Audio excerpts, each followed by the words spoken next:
Regarding po dun sa binanggit ni Pangulong Marcos sa SONA po na zero balance billing, paano po ba ito ma-avail ng ating mga kababayan from the DOH hospital? At the same time po, yung Z benefit package naman po ng PhilHealth. Okay po, ito po ay patungkol po sa 87 DOH hospitals kung saan maa-avail po yung zero billing. Okay? Zero balance billing. Ang ibig sabihin po nito, lahat po, hindi na po ito ika-categorize kung indigent ka o hindi. Basta you are willing to be at the basic ward accommodation, kayo po ay malilibre na po ng inyong gastos sa ospital. Unang-una po, kung kayo po ay PhilHealth member, kailangan po yan. Kung hindi po kayo PhilHealth member, maaari po kayo magpatulong doon para po kayo ay maasikaso at maging PhilHealth member.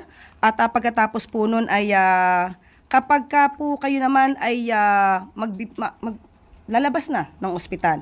So, kailangan nyo lang pong kumpletuhin yung inyong mga dokumento at humingi ng tulong sa PhilHealth Desk sa nasabing ospital. At doon po, after that, pag kumpleto na po yung dokumento nyo, ay maaari nyo na pong ipakompute ang inyong bill sa ospital.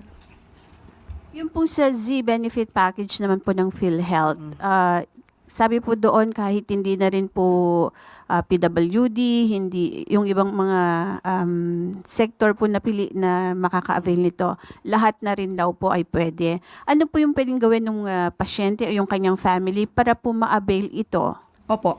Mas maganda po malaman din po kung yung ospital na pupuntahan po ninyo, di naman po kailangan na DOH hospital.